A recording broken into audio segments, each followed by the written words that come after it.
তিশা তিশা উফ এই মেয়েটা তো অলস কেন? এই তুই সারা রাত কী করিস বলতো? সকাল সকাল ঘুম থেকে উঠতে চাস না? তোর না কলেজে আছে, উঠ তাড়াতাড়ি। ওহো মা! তিশা হাই তুলতে তুলতে ঘুম থেকে উঠে সকাল সকাল কেন তো ডাকাডাকি করো বলো তো? এত কষ্ট করে কত জায়গায় খুঁজে জানো এই অ্যালার্ম ঘড়িটা এনেছি, কিন্তু তুমি একদিনও ঘড়িটাকে বাঁচতে দাও নি। তার আগে তোমার অ্যালার্ম শুরু হয়ে যায়। বলছি কি মার জন্য নি, একদিন তুই ঘড়িটাকে কষ্ট করে বাঁচতে দাও, নিজের জমানো টাকা দিয়ে এনেছি। মা পরম যত্নে আমার মাথায় হাত দিলেন। আমার মনটা ভীষণ খুশি হয়ে গেল। সকাল সকাল আজ মায়ের বকা না খেয়ে আদর পেরে যা হয় আর কি, কিন্তু এরপরে যা হলো, মানে যা বললো তাতে আমি বেহুশ না হয়ে পারলাম না। চলুন শুনি তিশার মা তিশাকে কি বললো। তিশা মা আমার শুধু ঘড়ি কিনে এনে অ্যালার্ম সেট করে লাগালে তো হবে না, ঘড়ি চলার জন্য ব্যাটারিও লাগে, যা তুমি ঘড়িতে লাগাও নিতে। বেচারা ঘড়িটা তোমার মতো অলস হয়ে ঘুমিয়ে থাকে, তাই তো আমার অ্যালার্মটা শুরু করতে হয়। আমি মার কথা শুনে আশ্চর্য চরম সীমায়, ছি কী লজ্জা! আমি ঘড়িটা চেক করে দেখলাম সত্যিই তো ঘড়িটাতে কোনো ব্যাটারিতে লাগাইনি, ভুলেই গেছি। ও এখন মনে পড়ছে সেদিন আমার কাছে ঘড়ি কেনার পর টাকাই ছিল না। ভেবেছিলাম বাসায় এসে ভাইয়াকে বা বাবাকে বলবো ব্যাটারির কথা, কিন্তু বাসায় এসে ফেসবুকে গল্প পড়তে বসে গেলাম, আর মনেই ছিল না নিজের বোকামের উপর নিজেরই রাগ উঠছে। এর আগে আরও ঘি ঢালছে। ড্রয়িং রুমে বসে আছে আমার শয়তান রায়হান ভাই, আমার বোকামের কথা শুনে হাসতে হাসতে গোড়াগড়ি খাচ্ছে। আমার মন চাইছে ওকে ঠান্ডা পানিতে চুবাই। আসুন নিজের পরিচয়টা দিই। এর মাঝে আমি তিশা, এবার ইন্টার সেকেন্ড ইয়ার পড়েছি, কয়েক মাস পর পরীক্ষা দিয়ে কলেজ লাইফটাকে টাটা করব। আমাকে এতক্ষণ ধরে রাখছিল আমার মা, একজন পাক্কা গৃহিণী, তার জীবনের একমাত্র প্যারা হলাম আমি। বাবা সরকারি উচ্চপদস্থ কর্মচারী একজন, কিছুদিন পর রিটায়ার হয়ে যাবেন। আর হাসতে হাসতে যে ব্যক্তিটি ঘোরাঘুরি খাচ্ছেন তিনি হলো আমার একমাত্র বড় ভাই রায়হান, বর্তমানে টিজিএন কোম্পানিতে কর্মরত আছেন। এই কোম্পানিটা রায়হান ভাইয়ের জিগ্রি ফ্রেন্ড জিসানের। তবে রায়হান ভাই তার যোগ্যতায় জবটা পেয়েছে। রায়হান ভাই এখনও হাসছে, আর হাসবে না কেন? আমি মাঝে মাঝে এমন বোকামি মার্কে কাজ করে ফেলি প্রায়ই। সেদিনের কথা, আমি ড্রয়িং রুমে বসে বসে গল্প পড়ছিলাম, প্রেমময় তৃষ্ণা, নতুন রাইটার তানিয়াপুর গল্প। গল্প পড়তে গিয়ে গল্পের মাঝে এমনভাবে ডুবে গেলাম যে হয়তো এই মুহূর্তে 4-5 জন মানুষ এসেও আমাকে তুলতে পারবে না। ঠিক সেই সময় আমার মা কানে কানে জোরে চিল্লিয়ে বলতে লাগলো, তিশা চুলায় ডিম দিয়ে এসেছি, ডিমগুলো তুলে রাখ, আমি তোর চাচির সাথে একটু কথা বলছি। কথাটা এত জোরে বললো যে আমার কানের পর্দা মনে হয় ছিঁড়ে গেছে এতক্ষণে। আমি বিরক্তিকর মুখে মার দিকে তাকিয়ে বললাম, এত চিল্লানোর কী আছে? সুন্দর করে বললে তো হয়। আমাকে কি তোমার বয়রা মনে হয়? মার আগে একটা লোক দিয়ে আমার দিকে তাকালো। আমি মুহূর্তে যেন বিলাই হয়ে গেলাম। কি হলো মা, এমন রাগ দেখাচ্ছ কেন এই অবুঝ বেচারার উপর? তিশা, তোকে আমি কতবার ডাক দিয়েছি জানিস তুই? আমি মাথা নাড়াম। সত্যি তো, আমি তো শুনিই নে মা কখন ডাকলো। শুনবি কী করে? একবার ফেসবুকে ঢুকলে তোকে খুঁজেই পাওয়া যায় না। এবার কথা কম বলে রান্নাঘরে যা, যা বলছে তা কর। দাঁতে দাঁত চেপে কথাগুলো বললো। আমিও নাচতে নাচতে রান্নাঘরের দিকে গেলাম। ঠিক সেই সময় আমার ফোনটা বেজে উঠলো। আমার বেস্টে, আমার জানেমান আর নীলু ফোন দিয়েছে। আমি তো ওর ফোন পেয়ে ওর সাথে কথা বলতে লাগলাম, আর ডিমগুলো চামচ দিয়ে তুলে বাটিতে রেখে চলে এলাম। কিছুক্ষণ পর আমার মা জননী আমার নাম ধরে চিল্লাতে লাগলো। মনে হলো বাড়িতে ভূমিকম্প শুরু হলো। আমি মাত্র একটু শুয়েছিলাম, লাফ দিয়ে উঠে দেখি মা আমার সামনে কোমর কাছে মেরে এক হাত কোমরে দিয়ে দাঁড়িয়ে আছে। তার মুখখানি দেখে তো আমি ভয় পেয়ে গেলাম, কেমন চণ্ডী রূপ ধারণ করেছে। আমি ভয়ে শুকনো ঢোক গেলে জিজ্ঞেস করলাম, কী হয়েছে মা, তোমাকে এমন দেখাচ্ছে কেন? মা দাঁতে দাঁত চেপে বলল, তোকে আমি কী বলেছিলাম মনে আছে? আরে থাকবে না কেন, তুমি তো বলেছিলে ডিমগুলো নামিয়ে রাখতে, আর আমি নামিয়েও রেখেছি। তাহলে তো চেঁচাচ্ছ কেন? কেন করছো বলো তো? মা এক কদম কাছে এসে বলল, ডিম তো নামিয়ে রেখেছিস, তাহলে চুলা কেন বন্ধ করিসনি গাধা? তোর জন্য আমার নতুন পাতিলটা পুড়ে ছারখার হয়ে গেছে জানিস। দেখো মা, প্রথমত আমি গাধা না গাধে হতে পারি, আর দ্বিতীয়ত তুমি আমাকে চুলা বন্ধ করতে একদমই বলোনি, শুধু পাতিল থেকে ডিমগুলো তুলে রাখতে বলেছো। আমি তো শুধু তোমার কথা রেখেছি, এতে আমার দোষ কি? তোর কি দোষ? ও আচ্ছা, তোর নিজের কোনো জ্ঞান বুদ্ধি নেই বলতো? নিজের বুদ্ধিটাকেও একটু খাটা, তা না হলে জং ধরে যাবে। উফ মা, যাও তো ঘুমাতে দাও। কত সুন্দর স্বপ্ন দেখছিলাম, তুমি এসে সব গুঁড়েবালি করে দিলে। কি আমি এসে তো স্বপ্নের গুঁড়েবালি করে দিয়েছি? তারা বুঝছি তুই এভাবে ভালো হবে না, তোকে এখন থেকে উঠতে বসতে মার দিতে হবে। আজ তো তোকে আমি, মা একটা কুরচুনি নিয়ে আমাকে মারার জন্য ছুটে এলো। আমিও দৌড়ে উপর থাকি। এমন সময় রায়হান ভাই অফিস থেকে বাসায় এসে পড়ে। আমাকে আর মাকে এইভাবে দৌড়াতে দেখে বেবাচাকে খায়। বেচারা কিছুক্ষণ শকটের মধ্যে ডুবে থাকে। আমি রায়হান ভাইয়ের পেছনে লুকিয়ে পড়ি। মা রায়হান ভাইকে সরতে বলে, না ভাইয়া তুমি একদমও সরবে না। দেখো মা আমার সাথে সৎ মায়ের মতো ব্যবহার করছে। রায়হান ভাই আমাকে ইশারা করে জিজ্ঞেস করে কী হয়েছে। মা রায়হান ভাইকে সব বলে। এরপর রায়হান ভাই আমার হাতটা ধরে সোফায় বসে নিজেও আমার পাশে বসে। দেখতিস হ্যাঁ, ব্যাপারটা তুই যত ছোট করে দেখছিস অত ছোট না। একটা পাতিলে পড়েছে, এতে কোনো সমস্যা নেই, কিন্তু যদি আগুন লেগে যেত তখন কি হতো? মা ছিল বলে বেঁচে গিয়েছিস, তা না হলে তুই তো যে ঘুমে থাকিস সব পুড়ে ছারখার হয়ে গেলেও তোর খবর থাকতো না। ঠিক বলছি? আমি মাথা নেড়ে হ্যাঁ বললাম। আসলে একটা অ্যাক্সিডেন্ট হয়ে যেত, আমার মাথাটা আসলে মোটা। সেদিন রায়হান ভাইয়ের কথা বলে আমি বুঝতে পেরেছিলাম। হঠাৎ মায়ের চিল্লানিতে আমার ধ্যান ভাঙলো।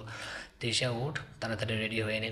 আমিও তাড়াতাড়ি ফ্রেশ হয়ে রেডি হয়ে নিলাম। সব কিছু নিয়ে বের হবো এমন সময় ফোনটাতে টুটু করে মেসেজ আসলো। টাইম দেখছিলাম, হাতে কিছু সময় আছে, তাই মেসেজটা ওপেন করলাম। হ্যালো জান পাখি, শুনেছি তুই নাকি বড় হয়ে গিয়েছিস, তাহলে কি আমি ধরে নেব এখন তুই আর চকলেটের জন্য বায়না করিস না, উল্টাপাল্টা কথা বলে কারণ মেজাজ গরম করিস না। কখন যে বোকা বোকা কাজ করিস তুই নিজেও জানিস না। তাহলে কি এসব ছেড়ে দিয়েছিস? যদি ছাড়িস তাহলে বলবো আমার পাখিরই বড় হয়ে গিয়েছে। আচ্ছা, এখন কি শাড়ি পরতে পারিস? জানিস তোকে শাড়িতে দেখা আমার খুব শখ, কিন্তু দেখ তোকে শাড়িতে কেন চোখেও দেখতে পাই না এখন আমি। তুই কি জানিস পাখি, আমার মন পাখিটা তোর জন্য ছটফট করে, তোকে দু চোখ ভরে দেখার জন্য আমার চোখ দুটো শুধু তোকে খোঁজে। আমার এই অপেক্ষার প্রহর যেন শেষই হচ্ছে না, কবে শেষ হবে বলতো? আমি যে আর পারছি না। দিশে মেসেজটা পড়ে ফোনটা রেখে চলে গেল। গত 2 বছর ধরে প্রতিদিন এমন অনেক মেসেজ আছে তিশার কাছে, আর মেসেজ করা ব্যক্তিটাকেও তিশা জানে বললে ভুল হবে, শুধু চিনে। তাই মেসেজ পড়ে কেমন অনুভূতি হওয়া উচিত তো সে জানেই না। যে মানুষটি গত 4 বছর উপর হলো চোখে দেখে না, সে মানুষটির প্রতি তার ভালোবাসার অনুভূতি কেমন হওয়া দরকার, ভালোবাসাকে তখন তো জানতোই না। তখন সে মানুষটি ওর জীবনের সাথে নিবিড়ভাবে জড়িয়ে পড়লো, আর এখন যখন বুঝে সে তো অনেক দূরে, আর তার দূরে থাকাই আমার জন্য ভালো।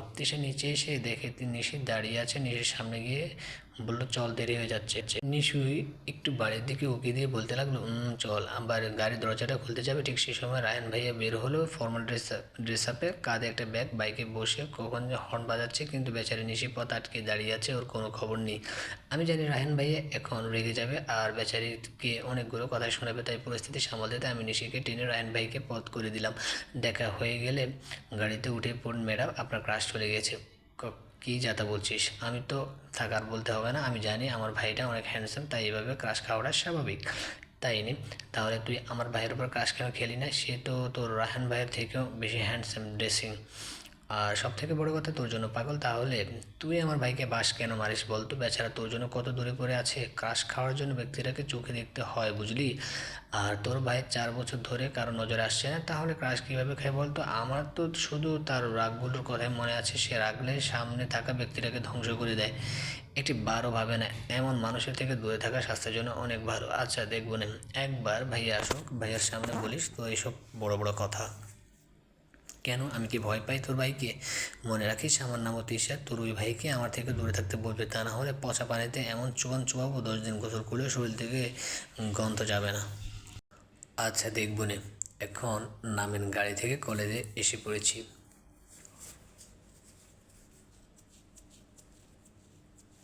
ইচ্ছুগুলো কখনো কখনো কি অদ্ভুত হয়। আজ ইচ্ছে করলো রাতের আধারে মেঘকে উঁকি দিয়ে এক ফালি চাঁদ দেখা দিচ্ছে, আর তাকে মুগ্ধ নয়নে দেখার। আমি কোনো জ্যোতির্বিদ নয় যে চাঁদকে দেখে ভবিষ্যৎবাণী করব। আমার কাছে চাঁদ মানে এখনও রূপালী থালার মতো, যার স্নিগ্ধ পবিত্রতা আচ্ছন্ন গোটা সৃষ্টি। বারান্দা দোলনা বসে কানে হেডফোন দিয়ে মনের আনন্দে গান শুনছি, আর হাতে রাখা ডেয়ারি মিল্ক চকলেটটা খেতে খেতে ভাবছি এসব। আজ অনেকদিন পর পূর্ণিমা দেখবো বলে বসে আছি। মনটা আজ আমার ভীষণ অস্থির, ভীষণভাবে বিরক্ত আমি। আর এর কারণটা হচ্ছে জিসান। আজ সারাদিন জিসানের কোনো মেসেজ আসেনি। 2 বছরই প্রথম এমন হলো আমাকে জ্বালানোর জন্য এক অদ্ভুত ব্যবস্থা। তার এসএসসি পরীক্ষার পরে জিসানের পরিবার থেকে ফোনটা গিফট পেয়েছিলেন। ফোনটা খুব দামি ছিল, তাই প্রথমে গিফটটা নিতে একদমই মন চায়নি, কিন্তু জিসানের মা রাবেয়া বেগমের কারণে না নিয়ে পারলাম না, কারণ আমাকে মেয়ের মতো আদর করে। কিন্তু আমি খুব ভালো করে জানি গিফটটা আন্টি নিজের হাতে দিলেও গিফটটা অন্যকে পাঠিয়েছে। সেদিন বাসায় এসে মোবাইলটা অন করার সাথে সাথে একটা মেসেজ এসেছিলো আমার ফোনে। কংগ্রাচুলেশন জান, অনেক অনেক শুভেচ্ছার পিচ্ছি পাখিটাকে জীবনে আরও এক ধাপ এগিয়ে আসলে আমার কাছে। তোকে পাওয়ার অপেক্ষাটাও কিছুটা কমে আসলো। আমি জানতাম আমার জান পাখিটা এভাবে একদিন অল্প অল্প করে আমার দিকে এগিয়ে আসবে। এখন হয়তো পাখিটা আমার কিছুটা তো বড় হয়েছে। এখন তো তাহলে আমি একটু বুঝবি নাকি? এখনও আগের মতো বাচ্চামি করে আমাকে ভুলে যাবে এমন করার চিন্তাও করিস না পাখি। তাহলে পথ ভোলা পাখিকে আমি নেড়ে বেঁধে রাখবো, তখন কিন্তু তোর জন্য ভালো হবে না। কারণ আমার মনটা আজকাল ভীষণ বেহায়া হয়ে যাচ্ছে জানিস, তোকে দেখার জন্য, একবার হাত দিয়ে তোকে ছোঁয়ার জন্য, তোকে একটু জড়িয়ে ধরার জন্য। জানিস পাখি, আজ আমি ভীষণ ক্লান্ত। এখন তোর কাঁধে মাথা রেখে ক্লান্তগুলো দূর করার জন্য তোকে খুব প্রয়োজন। রাতে শান্তির একটু ঘুমানোর জন্য তোকে খুব প্রয়োজন। আমার এই প্রয়োজনগুলো বাক্সে বন্ধ করে রেখেছি, যাতে আমি পাগল না হয়ে যাই। একদিন তোর সামনে আমার এই প্রয়োজন বাক্সটা খুলবো, আর এক এক করে সব অপূর্ণতা ইচ্ছেগুলো পূর্ণ করবো। মনে রাখিস, শোন, তোর পিঠে মাছ বরাবর তিলটা আজকাল আমাকে খুব জ্বালাচ্ছে জানিস, সাবধান করে দে। ওই বেহিয়া তিলকে আমার ঘুমে যেন বারবার এসে না জ্বালায়, তা না হলে আমি এসে ওকে পুড়িয়ে ফেলবো, কারণ আমি পুড়ছি, ভীষণভাবে পুড়ছি। মনে রাখিস, আমার দহনে তোকেও আমি একদিন পোড়াবো। আমি দূরে আছি বলে মনে করিস না, আমি তোর ছায়া হয়ে তোর সাথে চলি, তোর অতটাই কাছে, ঠিক হৃদয়ের পাশে। সেদিনের এই মেসেজটা আমাকে জিসানে পাঠিয়েছিল, কি অদ্ভুত মানুষ মেসেজের ভিতরে আমাকে ভয় দেখায়। মেসেজটা পড়ে আমি দুদিন শকের মধ্যে ছিলাম। এভাবে প্রতিদিন তিশাকে মেসেজের মাধ্যমে নিজের মনের অনুভূতিগুলো প্রকাশ করতো জিসান, কারণ তিশা এই 4 বছর একটি বারো ফোনে জিসানের সাথে কথা বলেনি, আর বলবেও কী করে। সে মানুষটিকে দেখলে তিশার ভয়ে হাত পা কাঁপাকাঁপি শুরু হয়ে যায়। কথা বলতে গেলে গলা মনে হয় কেউ চেপে ধরে রেখেছে। সে মানুষটি থেকে দূরে থাকায় ভালো মনে করে তিশা, কিন্তু তিশা জানেই না তিশার এই দূরে থাকাটা জিসানের ভেতরে যন্ত্রণাটা আরও অনেক বাড়িয়ে দিয়েছে। আর তিশাকে দিয়ে একদিন জিসান তার সব যন্ত্রণা দূর করবে। হঠাৎ রাহানের ডাকে তিশার ঘোর কাটলো। তুই নাকি আজ কোচিং মিস করেছিস, সত্য? তিশা হেডফোনটা কান থেকে খুলে কিছুক্ষণ বাইরের দিকে ফেলে তাকিয়ে আছে। কি হলো, কথা বলিস না কেন? আচ্ছা, তুমি কি করে জানলে? আর তোমাকে আমার সম্পর্কে এত ইনফরমেশন দেয় কে বলো তো? সেটা তোর না জানলেও চলবে, আগে আমি যা জানতে চাইছি সেটা বল। ঠিকই শুনেছ, চকলেট খেতে খেতে বললো। কিন্তু কেন? স্যারে ছুটি দিয়ে দিয়েছে, আমার কি দোষ তাই? কোন খুশিতে শুনি? তিশা বসা থেকে উঠে এক পিস চকলেট ভাইয়ের মুখে দিয়ে, স্যারের বউয়ের বাচ্চা হয়েছে, নাও মিষ্টি খাও। আর রায়হান অবাক চোখে তিশার দিকে তাকিয়ে, কি বলিস? তোর স্যারের বয়স মিনিমাম 40 থেকে 45 হবে, এখন বাচ্চা কীভাবে পসিবল? ও মা, স্যারের বয়স হয়েছে বলে কি হয়েছে? বাচ্চা তো উনি জন্ম দেয়নি, দিয়েছে ওনার বউ, আর ওনার বউয়ের বয়সও কম, তাহলে সমস্যা কি? রায়হান আর কিছু বললো না, জানে এই মেয়েটা কথা ঘোরাতে পুটু। তিশাও আবার চকলেট খাওয়াতে মনোযোগ দিল। রায়হান যাওয়ার সময় বলে গেল, এত চকলেট খাইস না, একদিন ফিরে যাবি।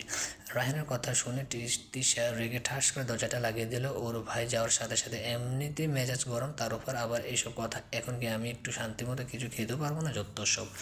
রায়হান ফোনটা কানে দিয়ে শুনলি, এটাকে তুই পিচ্ছি বলবি? শয়তানের খোঁটা হয়েছে, দিন দিন ওর বান্দরামি বেড়ে যাচ্ছে। আমাকে কীভাবে বোকা বানালো ইয়ার, আর একা সামলাতে পারবো না, তুই তাড়াতাড়ি আয়। ফোনের ওপর পাশ থেকে এতক্ষণ রায়হান ও তিশার কথাগুলো শুনছিল। জিসান এতক্ষণ হাসছিল কথাগুলো শুনে। তুই চিন্তা করিস না, ওকে কীভাবে লাইনে আনতে হবে আমি ভালো করে জানি। ফোনটা রেখে দিল জিসান।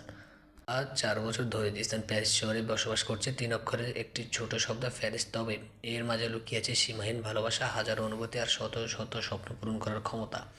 সব গুণাগুণ মিলিয়ে প্যারিসকে তাই ভালোবাসার শহর বলা হয়। যদি প্রশ্ন করা হয় পৃথিবীর সবথেকে ভালোবাসাময় ও রোমান্টিক শহর কোনটি, বিনা দ্বিধায় মুখে এসে পড়বে প্যারিস। এই শহরটি কারো কাছে আলো শহর, আবার কারো কাছে ভালোবাসার শহর, কিন্তু জিসানের কাছে তো এই শহরটিকে অভিশপ্ত শহর মনে হয়। কারণ এই শহরে এসে ও ওর ভালোবাসার মানুষটিকে থেকে অনেক দূরে। তবে অনেকেই মনে করে খুব ভাগ্যবান মানুষ হলে নাকি প্যারিস শহরে যেতে পারে, কিন্তু জিসান নিজেকে ভাগ্যবান মনে করেন না। কারণ এমন রোমান্টিক জায়গায় ও জিসানের ভালোবাসার মতো কেউ নেই। তবে মনে সুপ্ত আশা একদিন এই রোমান্টিক শহরে ভালোবাসার মানুষটার হাত ধরে হাঁটার। সেদিন রাগটাকে যদি নিয়ন্ত্রণ করা যেত, তাহলে আজ এই শহরে নিজেকে একা মনে হতো না। জিসানের সেদিন রাগের মাথায় করা ভুলটার কারণে আজ তিশা থেকে এতটা দূরে। এক প্রকার বাধ্য হয়ে সেদিন দেশটা ছাড়তে হয়েছিল, তা না হলে নিজের জীবনের সাথে রায়হানের জীবনের সংকটও বেড়ে যেত, আর তিশাকে হয়তো সারা জীবনের জন্য হারাতে হতো। কিন্তু এখন আর কোনো বাধা নেই তিশাকে পাওয়ার পথে। এখন যে বাধায় আসুক তার জন্য জিসান এখন একা যথেষ্ট, উপসে ফেলার জন্য। কারণ গত 4 বছরে জিসান নিজের যোগ্যতায় অনেক কিছু হাসিল করে নিয়েছে, তাই তো এখন জিসানকে কেউ বাধা দেওয়ার সাহস পাচ্ছে না দেশে আসার জন্য। আমি আসছি জান, তোর কাছে, তোর এতটা কাছে যেখানে তোর নিঃশ্বাসের শব্দগুলো আমি শুনতে পাবো। অনেক পালিয়েছিস, অনেক জ্বালিয়েছিস, এবার তোকে ধরা দিতে হবে এই জিসানের বাহুডোরে, যেখানে থেকে তুই চাইলে মুক্তি পেতে পারবি না। অনেক করেছো জান, আমি আসছি তোমার পাখাগুলো কেটে আমার খাঁচায় প্রবেশ করাতে। আমি আসছি। দেয়ালে টাঙ্গানো টাঙ্গানো ও তিশার একটি ছবির দিকে তাকিয়ে কথাগুলো বলছে জিসান, ঠোঁটে আর্টের স্মাইল। আজ ছুটির দিন, তাই সবাই সকালে নাস্তা একসাথে করছে। তিশার বাবা, তোমাদের সাথে সবার শপিং শেষ হয়েছে কি নাকি আরও বাকি আছে? কিছু বাকি থাকলে তাড়াতাড়ি শেষ করে নাও, কিন্তু বেশি সময় বাকি নেই, একদিন বাদে আমাদের রওনা দিতে হবে। মানিসি ও নীলুকে নিয়ে যেতে পারি আমাদের সাথে? নিশিত পুরো পরিবার যাচ্ছে, তিশা, রূপক, তাদেরকেও ইনভাইট করেছে। তুই নীলুকে জিজ্ঞেস কর ও আমাদের সাথে যাবে কিনা, গেলে কাল প্যাকিং করে আমাদের বাসায় চলে আসতে বল। ওকে মা, থ্যাংক ইউ। তিশা খুশি হয়ে নাস্তা না করে চলে গেল নীলুকে ফোন দিতে। আরে তিশা, নাস্তা তো করে যা, এই মেয়েটা নিয়ে আর পারছি না, দিন দিন বড় হওয়ার বদলে ছোট হয়ে যাচ্ছে। মা বাদ দাও, একদিন ঠিক হয়ে যাবে। আমার কথা শোনো, আমি কাল তোমাদের সাথে আসতে পারবো না, হাতে কাজ আছে, কাজ শেষ করে চলে আসবো। আচ্ছা ঠিক আছে, তুই রূপককে ফোন করে বলে দিস, তা না হলে আবার রাগ করবে ছেলেটা। কলেজে শেষে তিশাও নীলু কথা বলতে বলতে নীলুদের বাসায় দিকে যাচ্ছে। নীলুকে নিয়ে আবার বাসায় যেতে হবে। হঠাৎ সামনে আবির এসে হাজির। আবির নীলার কাজিন। হাই তিশা, কেমন আছো? হ্যালো আবির ভাইয়া। ও হ তিশা, তোমাকে কতবার বললাম এসব ভাইয়া টাইয়া একদম বলবে না, ভালো লাগে না। You know we are just friends, so why call a brother. আরে আবাল মানুষ, তোর ভালোর জন্য বলেছি। তুই যদি জানতি আমার আশেপাশে হিডেন ক্যামেরা আছে, যা শুধু আমাকে নজরে রাখার জন্য। সেই ক্যামেরা তুই বন্দি হলে এই সুন্দর চেহারা আফ্রিকার বান্দর মতো হয়ে যাবে। তখন আমি কেন, কোনো মেয়ে আর তোকে দেখে পাগল হবে না? তোকে তখন চিড়িয়াখানা রাখতে হবে। তিশা মনে মনে কথাগুলো বলছে। তিশা, কী ভাবছো? কিছু না, আসলে আচ্ছা বাদ দেন, আপনাকে না বলছি এভাবে পাবলিক প্লেসে আমার সাথে কথা বলতে আসবেন না, ব্যাপারটা একদমই আমার পছন্দ না। আর ভাইয়ের কানে গেলে আমার কপালে শনি নেমে আসবে। আরে এত ভয় পাও কেন তোমার ভাইকে? আর এখন তোমার ভাই তো অফিসে আমি জানি, তাহলে দেখার তো কোনো চান্সই নেই। সো নো টেনশন, আপনি বুঝবেন না এসব। এখন বলুন কিছু বলার থাকলে। বলতে না, তোমাকে কিছু দিতে এসেছি। কি? দেখো তোমার পছন্দের হোয়াইট রোজ। ও ওয়াও, থ্যাংক ইউ ভাইয়া, এগুলো আসলে অনেক পছন্দ আমার। ওহ দিশা, আবার ভাইয়া? হ্যাঁ অবুঝ বালিকা, আমি হতে চাই তোমার সাইয়া। তুমি কেন ডাকো বারবার আমাকে ভাইয়া? আবির মনে মনে কথাটা বলছে। তিসের মুখে বারবার ভাইয়া ডাকটা ওর বুকে মনে হয় তীরের মতো বাজে, কারণ সে তো তার এই অবুঝ বালিকাটাকে প্রেমে পড়ে গেছে। কিন্তু এই ভাইয়া ডাক্তার কারণে তিশাকে তার মনের কথা বলতে পারছে না। তিশা যদি কিছু মনে করে ভয়ে ভয় পায় আবির তিশাকে হারানোর। তিশা ফুলগুলো নিয়ে নীলুর সাথে চলে গেল, আর আবির নিরাশ হয়ে ওদের যাওয়ার দিকে তাকিয়ে আছে। আজ কিছু বলার ছিল আবিরের, কিন্তু আজও মনের কথা মনে রয়ে গেল। রূপকদের গ্রামের বাড়িতে আস্তে আস্তে তিশাদের রাত হয়ে গেল। জিসানদের পুরো পরিবারও এসেছে। জিসানের পরিবারে জিসানের বাবা তৌফিক আহমেদ, মা রাবেয়া বেগম, আর জিসানের বড় ভাই তাওহিদ এবং তার স্ত্রীর নাম তানজিলা। তাদের একটি মেয়ে আছে তারিন, বয়স মাত্র 3 বছর। আর আছে জিসানের একমাত্র বোন নিশিত। আর এখন জিসান বাদে সবাই এখানে উপস্থিত, কারণ রূপকদার বিয়ে। রূপকদা আমার কাজিন, আমার বড় চাচার ছেলে, সব আত্মীয় স্বজন দিয়ে বাড়িটা ভরপুর হয়ে গেছে। সবাই আপ্যায়নে ব্যস্ত জিসানদের পরিবার নিয়ে। আমি জার্নি করে খুব টায়ার্ড, তাই সুযোগ বুঝে রুমে চলে আসি আর ফ্রেশ হয়ে বিছানায় শরীরটা এলিয়ে দিই। তখনই ফোনে টুটু শব্দে আমার খুব বিরক্ত করছে। ফোনটা হাতে নিয়ে দেখে বড় বড় করে লেখা আই এম কামিং ব্যাক। মেসেজটা পড়ে তিশা বুঝতে পারলো কি, কারণ নাম্বারটা আননোন নাম্বার। প্রথমে তিশা মনে করেছিল হয়তো জিসান পাঠিয়েছে, কিন্তু নাম্বারটা বাংলাদেশে। তাহলে কে আমাকে এমন অদ্ভুত মেসেজ পাঠালো? চারিদিকে পাখির কিচিমিচি, নানা ধরনের পাখির সময়ের কারণে এই গ্রামটি পাখি গ্রাম হিসেবে পরিচিত পেয়েছে। তাই তো এই গ্রামের মানুষের ঘুম ভাঙে পাখির কিচিমিচির শব্দে। তবে আজ পাখি না, মানুষের কোলাহলে ঘুম ভেঙেছে আমার। বিয়ে বাড়ি বলে কথা, সকালে প্রথম সূর্যে সবাই জেগে উঠেছে, আর আমি এখন রূপকদাদের বাড়ির ছাদে দাঁড়িয়ে আছি। রূপকদাদের গ্রামটা অনেক সুন্দর, চারিদিকে সবুজের মেলা, ধানের মাঠ, পাশে কলা গাছ। এসবই চোখে দেখার মতো। বাড়ির পিছনে বেশ কিছু নাম না জানা গাছ আছে, ছোটোখাটো জঙ্গলের মতো লাগে আমার। এই গ্রামে একটা শুটিং স্পটও আছে, প্রতি মাসে কোনো না কোনো নাটক বা সিনেমার শুটিং নাকি চলতেই থাকে। অনেক মানুষ তখন সেখানে ভিড় জমে পর্দার সেসব নায়কদের নায়িকাদের দেখার জন্য। কাল থেকে রূপকদের সাথে একবারও দেখা হয়নি। আজও নাকি সকাল সকাল বের হয়ে গিয়েছে, কোনো স্পেশাল গেস্ট আসবে, তাকে রিসিভ করতে। হঠাৎ নিশি ও নীলা দুজনে এসে পেছনে আমাকে জড়িয়ে ধরে। ওদের এমন আচমকা আসার কারণে আমি প্রথমে ভয় পেয়ে যাই। কী রে, এভাবে কেউ আমাকে ভয় দেখায়? আমরা আসছি, তুই বুঝতে পারিস নীতিশা? কী চিন্তা করছিস? চিন্তা না, কেমন জানি অদ্ভুত একটা ফিলিংস তারা তারা করছে সকাল থেকে, বুঝতে পারছি না। তাই নি, এই তুই আবার আমার ভাইকে স্মরণ করছিস না তো? তিশা মুখে চোখে বিরক্ত ভাব নিয়ে, তোর কি মাথা খারাপ নিশি? আমি আবার ওনাকে স্মরণ করব? আমার কি আর কোনো কাজ নেই? আমি তো পারলে তোর ওই উগান্ডা ভাইকে আফ্রিকা জঙ্গলায় পাঠিয়ে দিতাম। কেন রে এমন এমন বলিস? ভাইয়া কিন্তু তোকে অনেক ভালোবাসে তিশা। দেখলি না 4 বছর আগে তোকে হারানোর ভয়ে কী কাজটা করলো। আর তোর ভালোর জন্য সব কিছু ছেড়ে কত দূর পড়ে আছে। আমাদের ছেড়ে গিয়ে কিন্তু ভাইও কষ্টে আছে জানিস। 4 বছর হয়েছে ভাইকে আমরা কেউ দেখি না। নিশি কিছুটা কষ্ট নিয়ে কথাটা বললো। বলবো না তো কী করবো, তুই বল। উনি তো চলে গেছে, কিন্তু আমাকে একা রেখে যায়নি। আমার চারপাশে নিজের একটা জাল বনে গেছে, আর সেই জাল থেকে নিজেকে না মুক্ত করতে পারছি না, শান্তিতে থাকতে পারছি। দেখিস না, তোর ওই যমরাজ ভাইয়ের জন্য মরতে গেলেও শান্তি মতো মরতে পারবো না। আচ্ছা এসব বড় বড় কথা ভাই এলে ভাইয়ের সামনে করিস। আবার ভয়ে পালিয়ে যাবি না তো দেখিস। হ্যাঁ হ্যাঁ করে হেসে উঠলো নিশি। নিশির কাঁধে মাথা রেখে পালাতে চাইলে কি তোর ভাই পালাতে দেবে? আমাকে বেঁধে রাখবে কোনো ভরসা নেই, সাইকো একটা। তা তা ঠিক বলছিস, শুধু দোয়া করি ভাইয়ার রাগটা যেন আগে থেকে একটু কমে যায়। তা না হলে দোস্ত থাক, তোকে বলে ভয় দেখাতে চাই না। নিশি মনে মনে ভাবছে। নিশি ও তিশা যখন কথা বলতে ব্যস্ত, তখন নীলু চোখ গেল গ্রামের সরু পথ দিয়ে আসা ব্ল্যাক রঙের বিএমডাব্লিউ গাড়িটার দিকে। রূপকদের বাসার দিকে আসছে গাড়িটার, বাড়ির ভেতরে প্রবেশ করেছে। এই তিশা নিশু দেখ কে এসেছে। কে? তিশা ও নিশি ছাদ থেকে বাড়ির ভেতরে প্রবেশ করা গাড়ির দিকে তাকিয়ে আছে। প্রায় 5 মিনিট হয়ে গেল, কিন্তু কেউই নামছে না। দেখে তিশা ঘুরে দাঁড়ালো। দেখ কোন নবাবজাদা এসেছে, আল্লাহ জানে। গাড়ি থেকে নামতে নাকি এত সময় লাগে? গাড়ির পিছনের দরজাটা খুলে রূপক নেমে আসলো। সামনে ড্রাইভিং সিটের পাশে দরজাটা খুলে নেমে আসলো রায়হান। হোয়াইট কালারের শার্টটিতে রায়হানকে খুব চার্মিং লাগছে নিশির কাছে। ও উফ, মুখ দিয়ে একটু শব্দ করলো নিশি আর চোখ দিয়ে যেন গিলে খাচ্ছে রায়হানকে। দেখ আমার হিরো এসে পড়েছে, একটু লজ্জা লজ্জা ভাব নিয়ে বলল। তিশা নিশির কাণ্ড দেখে হাসতে হাসতে সামনে তাকায় আর এবার যা দেখে তা দেখে বেচারির ছোটোখাটো হার্ট ফেল হয়ে যাবার কথা, সাথে সাথে মুখের হাসিটা মনে হয় কেউ জোর করে বন্ধ করে দিয়েছে এমন লাগছে। কারণ ও যমরাজ ওর সামনে। এটা কি করে হলো, কেন হলো, কিভাবে হলো, এমন আবল তাবল বলছে। কারণ রায়হান নামার পরপর ড্রাইভিং সিটের দরজাটা খুলে নেমে আসলো একটা সুদর্শন পুরুষ, ব্ল্যাক কালারের শার্ট পরে, হাতাটা কোণি পর্যন্ত ভাঁজ করা, সামনের দুটো বোতাম খোলা আর এই লোমে ভরা ফর্সা বুকটা কিছুটা দেখা যাচ্ছে তার। হাতে ব্র্যান্ডের ওয়াচ আর সিল্কি চুলগুলো বাতাসের তালে তালে উঠছে, মনে হয় খেলা করছে। চোখে সানগ্লাস আর মুখে খোঁচা খোঁচা দাঁড়িয়ে তার সুন্দর মুখটাতে যেন আরও বেশি আকর্ষণ করে তুলেছে। এই জন্য একটা অ্যাটম বোমা ক্রাশ কেউ খেতে না চাইলেও ওই ব্যক্তিটাকে দেখে না খাওয়ার উপায় নেই। কিন্তু তিশা তো শকড। জিসান তখন গাড়িতে বসে বসে ছাদে দাঁড়িয়ে তিশাকে দেখছিল। দীর্ঘ 4 বছর পর দেখলো তিশাকে। জিসানের কাছে মনে হলো ওর হার্টটা ধুপ ধুপ শব্দ বেড়ে যাচ্ছে। হঠাৎ থেকে শান্ত করতে না পারলে হয়তো আজ ওর মৃত্যু নিশ্চিত। আর এটাকে শান্ত করার একমাত্র ওষুধ আছে। সামনে দাঁড়িয়ে থাকে সে পিছিয়ে বুড়িটার কাছে। জিসান গাড়ি থেকে নেমে সানগ্লাসটা খুলে বুকের খোলা শার্টের সামনে রাখলো। ছাদের দিকে তাকিয়ে একটা বাঁকা হাসি দিল জিসান। ভাইয়া! নিশির চিৎকার তিশার ধ্যান ভাঙলো।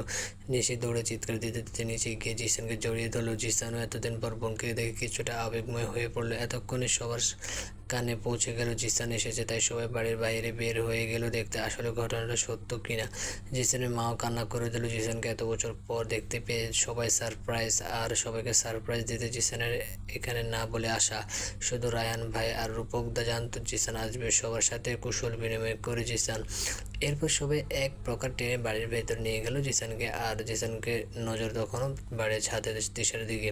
তিশা মনে হয় এখনও কোনো ঘোরের মধ্যে আছে, ভাবছে হয়তো স্বপ্ন দেখছে, কিন্তু কি ভয়ানক স্বপ্ন। এমন স্বপ্ন তো স্বপ্ন দেখতে চায় না তিশা।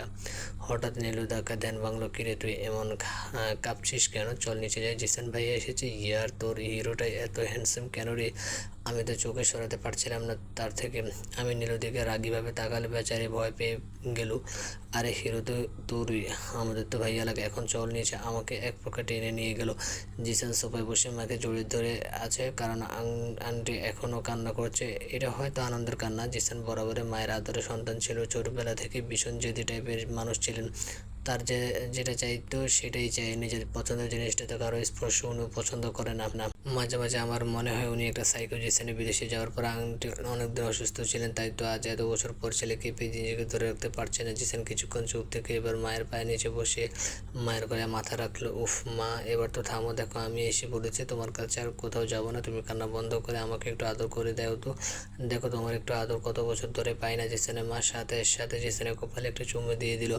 ড্রয়িং রুমে বসে সবাই যে যার সাথে গল্প করতে ব্যস্ত। আর জিসান উনি তারিনকে কোলে নিয়ে সবার সাথে কথা বলছে আর চোখে বারবার আমাকে দেখছে, আর আমি পালানোর রাস্তা খুঁজছি। তখনই রায়হান ভাই আমাকে দেখে হাত ধরে তার বাসায় বসালো। আর এখন তো পালাতে পারবো না। কিছুক্ষণ পর সব বড়রা যার যার কাছে চলে গেল। আশ্চর্যজনক বিষয় হলো জিসান সবার সাথে কথা বললো, আমার সাথে কোনো কথাও বলেনি। এদিক দিয়ে ভয়ে আর টেনশনে আমার শরীর দিয়ে গাম ছুটছে, কারণ এই 4 বছর উনি হাজারবার চেষ্টা করেছে ফোনে একবার আমার সাথে কথা বলার, কিন্তু আমি কোনো না কোনো বাহানা দিয়ে ফোনটা রিসিভ করিনি। তাই উনি রেগে আছেন আমার উপর, আমি জানি। আমাকে তো যথারীতি হুমকিও দিয়ে দিয়েছে উনি যেদিন দেশে আসবে সুদে আসলে সব তুলে নেবে। কিরে তিশা, তুই এত ঘামছিস কেন? রূপকদা বলল। আমি ভ্যাবলার মধ্যে কিছুক্ষণ তার দিকে তাকিয়েছিলাম, কী জবাব দেবো ভেবে পাচ্ছি না। হঠাৎ মা সবাইকে নাস্তার জন্য ডাকলো। বাড়ির বড়দের নাস্তা অনেক আগে হয়ে গিয়েছে, বাকি ছিল শুধু ছোটরা। রায়হান ও জিসান ভাইও নাস্তা করতে বসে গেল। রূপকদা আমাকে জিজ্ঞেস করে আমি নাস্তা করেছি কিনা। আমি মাথা নেড়ে না বললে উনি তার পাশে চেয়ারে বসতে বলেন নাস্তা করার জন্য। জিসান ভাই আমার সামনে চেয়ারে বসে নাস্তা করছেন। একবার তার দিকে তাকাতে গেলে দেখি উনি তীক্ষ্ণ দৃষ্টিতে আমার দিকে তাকিয়ে আছেন। তার চোখে চোখ পড়ে, আমি সাথে সাথে চোখ নামিয়ে ফেলি। এই চোখের চাহনি একদিন নিশ্চিত আমাকে খুন করে ফেলবে। কোনো রকম নাস্তা করে উঠে দাঁড়াতে সামনের মা দাঁড়িয়ে দাঁত চেপে বলল, তিশা তুই এসব কী পরে ঢ্যাং ঢ্যাং করে ঘুরছিস বিয়ে বাড়িতে? মায়ের কথায় নিজের দিকে তাকালাম। সত্যি তো আমি পায়জামা, সালোয়ার, ওড়না 3 কালারের 3টা পরেছি। কাল এত বেশি টায়ার্ড ছিলাম যে ব্যাগ খুলে হাতে যা পেয়েছে তাই পরে নিয়েছে। আমি একটা জোরপূর্বক হাসি দেওয়ার চেষ্টা করলাম। কী লজ্জা, সকাল ধরে আমি এসব পরে ঘুরছি। মা তোমার মেয়েকে দেখে মনে হচ্ছে এই বাড়ির কাজের লোক, দেখো না নিজের কি হাল করে রেখেছে। আমি অসহায়ভাবে দাঁড়িয়ে রায়ান ভাইয়ের কথাগুলো শুনছিলাম। কি অপমানটা করেছে আমি, মাঝে মাঝে মনে হয় এটা কি সত্যি আমার ভাই। হঠাৎ জিসানের দিকে চোখ করে উনি আমার দিকে স্থির দৃষ্টিতে তাকিয়ে আছে। তাকানোর কারণ আমি বুঝে উঠতে পারছি না উনি এমন শান্ত কেন, নাকি বিদেশে গিয়ে ভালো হয়ে গিয়েছে। কিন্তু আমি ভুলছিলাম, এই জন্মে উনি কোনো দিনও ভালো হবে না। মাত্র শাওয়ার নিয়ে গোলাপি কালার একটা 3 পিস পরে রুম থেকে বের হলাম। উদ্দেশ্য হলো নিচে ড্রয়িং রুমে যাওয়া, সবাই আজ মেহেদি দেবে তাই সেই নিয়ে আলোচনা চলছে। হঠাৎ কেউ আমার হাতটা ধরে রুমের ভেতরে নিয়ে দেয়ালের সাথে আটকে ফেললো। ভয়ে চোখ বন্ধ করে ফেলে চিল্লাতে পারলাম না। একটি হাত আমার মুখটা চেপে ধরে আছে, মুখের উপর গরম নিঃশ্বাস পড়লে চোখগুলো খুলে দেখি এত জিসান ভাইয়া। সে এখন আমার দিকে স্থিরভাবে তাকিয়ে আছে, তবে এখন কিছুটা রাগ দেখা যাচ্ছে মুখে। উনি মুখ থেকে হাতটা সরিয়ে ফেললো। আমি নিচের দিকে তাকিয়ে জোরে জোরে নিঃশ্বাস নিচ্ছি। উনি আমার একদম কাছে, আমার মাঝে হয়তো 1 ইঞ্চিও ফাঁক আছে। আমাকে উনি উপর থেকে নিচে বরাবর ভালো করে দেখলো একবার, এরপর মুখের সামনে এসে পড়া চুলগুলো কানে গুঁজে দিল। আরও একটু কাছে এসে ফিসফিসি বললো, শরীরের দিকে শুধু বড় হয়েছিস কি, বুদ্ধির দিক দিয়ে সে আগের পিচ্চিতে সে রয়ে গেলি রে। উনি এতটা কাছে আসে আমার হৃদস্পন্দনের ক্রিয়াচক্র মনে হয় বন্ধ হয়ে যাচ্ছে। আর কিছুক্ষণ পর আমি নির্ঘাত মারা যাব। উনি আমার কপালে শব্দ করে গভীর একটা কিস করে আমি কিছুটা কেঁপে উঠি। উনি আবার কানের কাছে গিয়ে বলে, অনেক জ্বালিয়েছিস, এই 4 বছর এতদিন পিচ্ছি ছিলি বলে ক্ষমা করে দিয়েছি, কিন্তু এখন সব তুলব আমি। আমাকে নিজের আসক্তে মাতাল করে দূরে সরিয়ে দেওয়ার জন্য তোকে অনেক ভুগতে হবে জান। আমার একটা হাতে নিয়ে নিজের গালে স্পর্শ করায় আমার মাতাল করা ভালোবাসায় তোকেও আমি মাতিয়ে তুলব। আমার দু চোখে যেন নেশা, তুই ছাড়িয়েছিস সেই নেশার চাদরে তোকে আমি জড়াবো।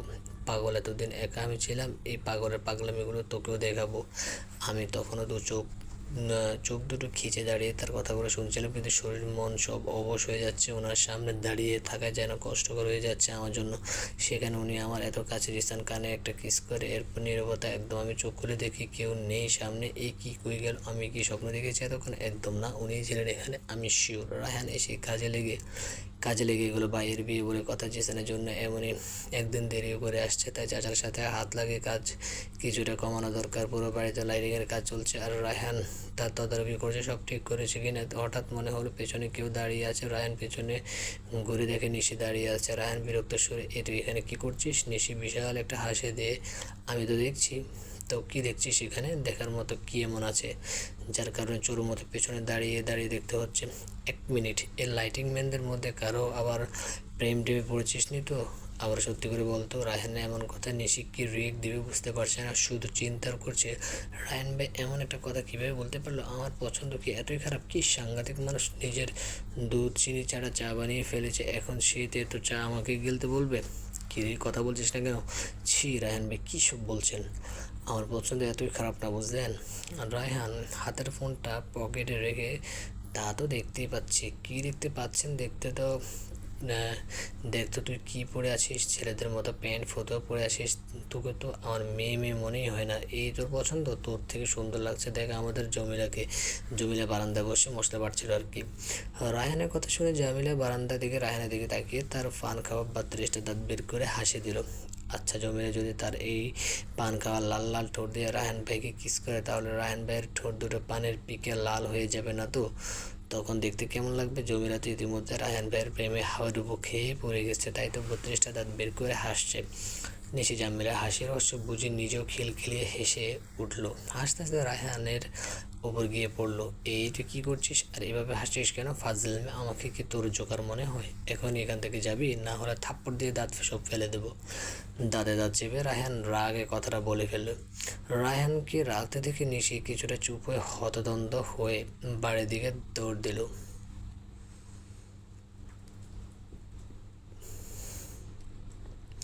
আমি 2 হাতে মেহেদি দিয়ে রুমে বসে আছি। মেহেদির আর্টিস্টের উপর ভীষণ রাগ করে এখানে এসে পড়েছে, কারণ আমার হাতে জিসানের নাম লিখে দিয়েছে। মেহেদি দেওয়ার পর যখন হাত দুটো দেখলাম খুব রাগের সাথে অবাক হলাম, কারণ আমি কারো নাম লেখার কথা একবারও বলিনি। তাহলে মেয়েটি জানলো কী করে? আশ্চর্য। আমি তড়িৎ গতিতে মেহেদির আর্টিস্ট করে মেয়েটির কাছে গিয়ে জানতে চাইলাম।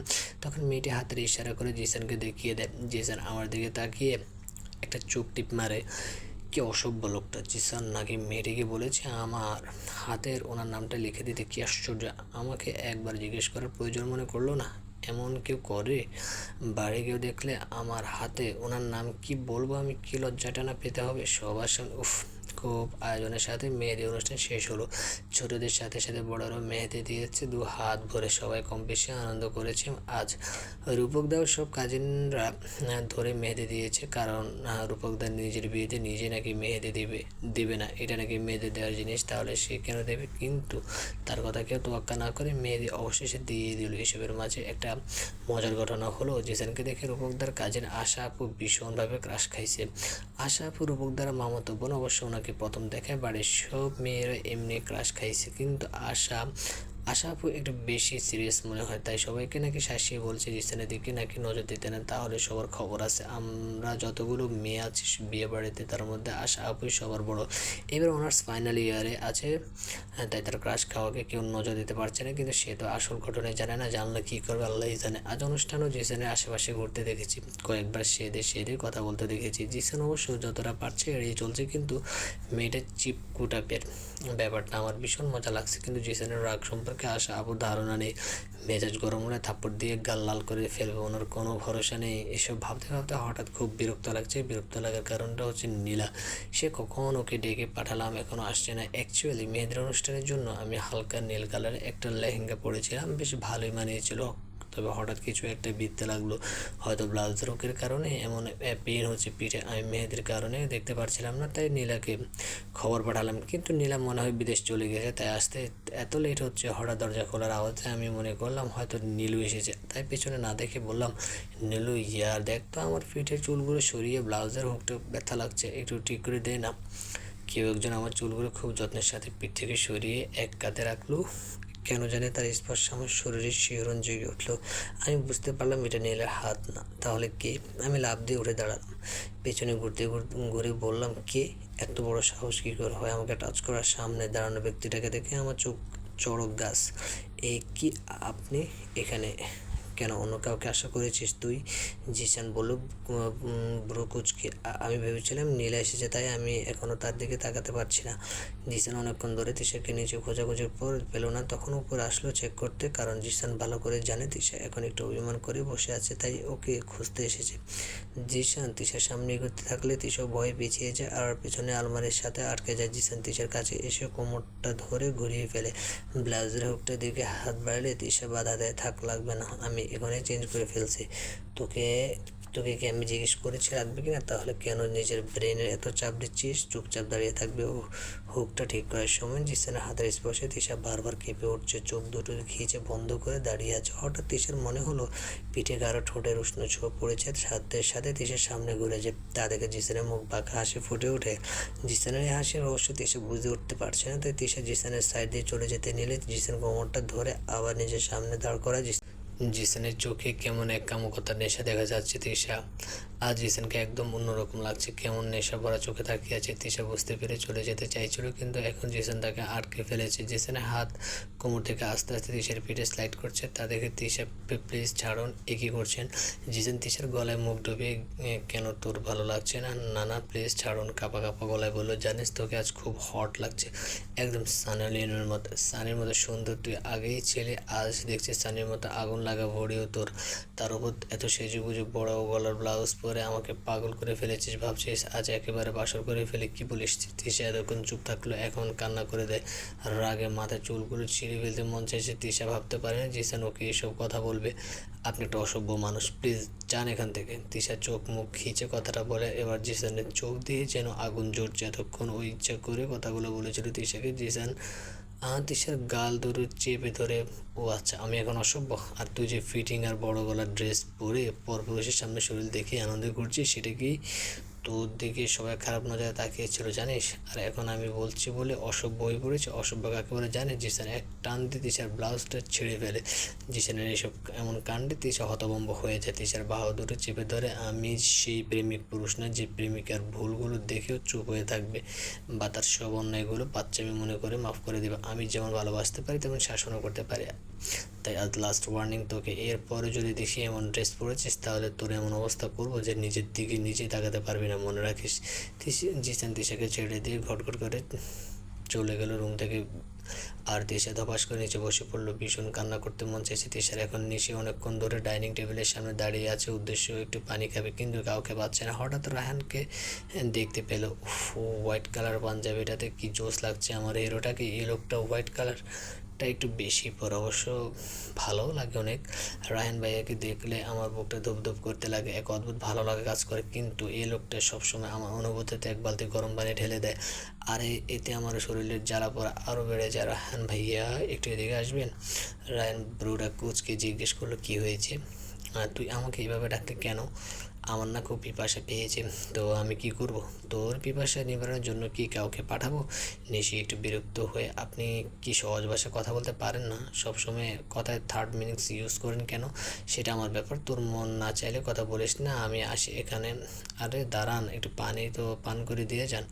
কেন, তোর হাতে কি হয়েছে? নিশি হাত দুটো রায়হানের সামনে এনে দেখায় যে হাতে মেহেদি দেওয়ার। তাই এই সরা তাড়াতাড়ি, তোর হাত থেকে গোবর গন্ধ আসছে, নাক মুখ ছিটকে। নিশি অবাক হয়ে গেল রায়হানের কথা শুনে, মেয়েদের এত সুন্দর গ্রানটা নাকি তার কাছে গোবরের গন্ধ লাগছে। নিশি একটু বিরক্ত হলো আজ রায়হানের এমন ব্যবহার। আচ্ছা ঠিক আছে, আমি চলে যাচ্ছি এখান থেকে আপনাকে আর খাওয়া দাওয়া হবে না, পানি আমি অন্য কাউকে খুঁজে নেব। নিশি রায়হানের সাইড দিয়ে যেতে নিলে খপ করে নিশির চুলগুলো ধরে ফেলে রায়হান। আমাকে অ্যাটিটিউড দেখার সাহস করবি না, দাঁতে দাঁত চেপে বলে, না হলে থাপড়ে তো দাঁত ফেলে দেবো। শুধু এসব কথাই বলতে পারেন, ভালো কথা তো শিখেন নাই। বিড়বিড় করে কথাটা বলে নিশি। রায়হান এক গ্লাস পানি মুখের সামনে ধরে নিশিও আর কথা না বাড়িয়ে চুপচাপ খেয়ে ফেলে। অন্ধকার রুমে নীলাবতী সে বিছানায় শুয়ে আছে, আর জানালা দিয়ে চাঁদের আলো তাদের মুখে পড়ছে।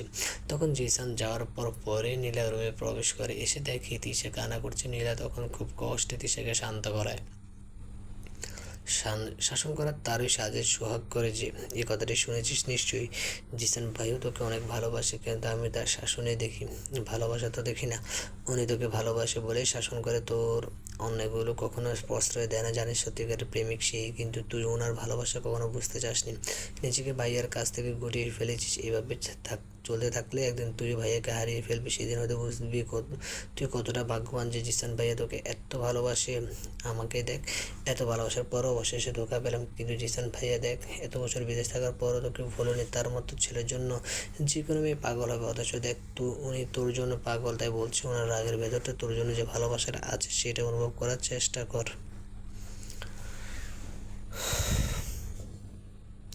তিশার মা মিসেস রেনু কখন ধরে তিশাকে ডাকছে, কিন্তু তিশা বিছানা থেকে ওঠার নামই নিচ্ছে না। আজ নাকি এই ঘর থেকে বের হবে না, হলেও যাবে না। তিশা জিসানের উপর জেদ করে শুয়ে আছে, আজ জিসানের সামনে আর যাবে না। কি মনে করে লোকটা আমাকে খেলার পুতুল? যেমন নাচবে তেমনই নাচবো আমি? একদম না, আমার নামও তিশা। তিশাকে উঠাতে না পেরে রেনু বেগম চলে গেল। এদিক দিয়ে ডাইনিং টেবিলে সবাই নাস্তা করতে বসেছে। জিসান এসে দেখে সবাই আছে, কিন্তু তিশা নেই। তাই নিশিকে জিজ্ঞেস করে, তিশা কই? ভাইয়া ও এখনও ঘুমায়, আমরা অনেক ডেকেছি কিন্তু ও আসবে না। জিসানের মেজাজ গরম হয়ে যায়। তিশাকে ডাকার জন্য চেয়ার থেকে উঠতে নিলে আশা এসে বাধা দেয়। আরে কোথায় যাচ্ছেন? আপনি আগে নিজে নাস্তা করে নিন, ও বাচ্চা মানুষ, যখন ক্ষুধা লাগবে দেখবেন নিজে এসে পড়বে। আশা আপু জিসানকে নাস্তা বেড়ে দেয়। জিসান নাস্তাটা হাত দিয়ে সরিয়ে, থ্যাঙ্কস, বাট আমি তিশাকে নিয়ে নাস্তা করব। আমার চিন্তা আপনাকে করতে হবে না। জিসান উঠে চলে গেল। আশার মুখটা দেখার মতো ছিল, আর ডাইনিং টেবিলে বসা সবাই মিটমিট করে হাসতে লাগলো। আশার এমন অবস্থা দেখে জিসান সিঁড়ি দিয়ে ওঠার সময় রেনি বেগমের সাথে দেখা হয়। আরে জিসান বাবা, ভালোই হলো তোমার সাথে দেখা হয়েছে। কেন আন্টি? এই মেয়েটাকে নিয়ে আমি আর পারছি না। দেখো দেখো, কাল রাতেও কিছু না খেয়ে ঘুমিয়ে পড়েছি, আর এখনও না খেয়ে কিছুই খাবে না। আজ নাকি ঘর থেকে বের হবে না। গৃহবন্দী বাসিন্দা তিনি আজ, বুঝছো বিশ্ব? জিসানের মাথাটা সকাল সকালই গরম হয়ে গেল। ওর মন চাইছে তিশাকে এমন মাথায় উঠিয়ে একটা আছাড় মারতে পারলে, তাহলে হয়তো মনটা একটু শান্তি পেত। এই মেয়েটা আমাকে জ্বালাতে খুব মজা পায়। পরক্ষণে নিজেকে শান্ত করে রেনু বেগমকে বলে, আপনি চিন্তা করবেন না, আমি এক্ষুনি ওকে নিয়ে আসছি। আচ্ছা যাও। ঘুম কাতরে তিশা কোলবালিশকে জড়িয়ে ঘুমিয়ে আছে। হঠাৎ পেছন দিয়ে কেউ ওকে খুব শক্তভাবে জড়িয়ে ধরে ব্যক্তিটার হাত তিশার পেটের উপরে। তিশা কিছুটা বিরক্ত হয়ে হাতটা সরিয়ে দেয়। আসলে ও ভেবেছে হয়তো নিশি, কারণ নিশি তিশাকে ঘুমাতে দেখলে প্রায় পেছন দিক দিয়ে জড়িয়ে ধরে শুয়ে থাকে। কিন্তু হাতটি আবারও তিশার পেটকে জড়িয়ে ধরে, নিজের সাথে আরও চেপে ধরে। এইবার তিশা ঘুম থেকেই বলে ওঠে, এসব কি নিশি, সবসময় ভালো লাগে না। আমি কি তোর পর তুই আমাকে এভাবে জড়িয়ে ধরবি? জড়িয়ে ধরার এত শখ থাকলে আন্টিকে বল একটা বিয়ে করিয়ে দেবে। এসব বলে হাতটা আবার সরিয়ে দেয়। এইবার সে অনুভব করে কেউ ওকে আবার জড়িয়ে ধরে চুলে মুখে ডুবাচ্ছে গভীরভাবে। তিশা এবার মেজাজ গরম হয়ে যায়, লাফ দিয়ে উঠে দাঁড়িয়ে যায়। জড়িয়ে ধরা ব্যক্তিটাকে না দেখেই বলেই ফেলে, এই তোরা ভাই বোন এত লুচু কেন? এ কথা বলে তিশা মুখ হাত দিয়ে চেপে ধরে জিসানকে দেখে। আপনি এখানে এখানে কি করেন? জিসানের মাথা নিচে 2 হাত দিয়ে পায়ের উপর পা দিয়ে আরামে শুয়ে বলল, কি করছি মানে, তোর সাথে ঘুমাতে আসছি। এই কথা বলে আমার হাত ধরে টান দিলে আমি বেসামাল হয়ে তার উপর পড়ি। উনিও সুযোগ পেয়ে আমাকে 2 হাত দিয়ে জড়িয়ে ধরে, শুনলাম তুই নাকি নাস্তা করবি না, হলুদে যাবি না, এমনকি এই ঘর থেকেই আজ বের হবি না, সারাদিন ঘুমিয়ে কাটাবি। তাহলে আয়, দুজনে একসাথেই ঘুমিয়ে থাকি। তুই একলা গৃহবন্দী থাকবি কেন? এতে বোর ফিল করবি। দুজনে একসাথে থাকলে আরও ভালো হবে। এই বাহানায় তোর সাথে আমি একটু রোম্যান্সও করতে পারবো। কি বলিস? এই না না না না, আমি জিসান থেকে ছুটেই আমার আর 2 দিনও ঘুম আসবে না। থাক, আমি ছুটে ওয়াশরুমের দিকে দৌড়।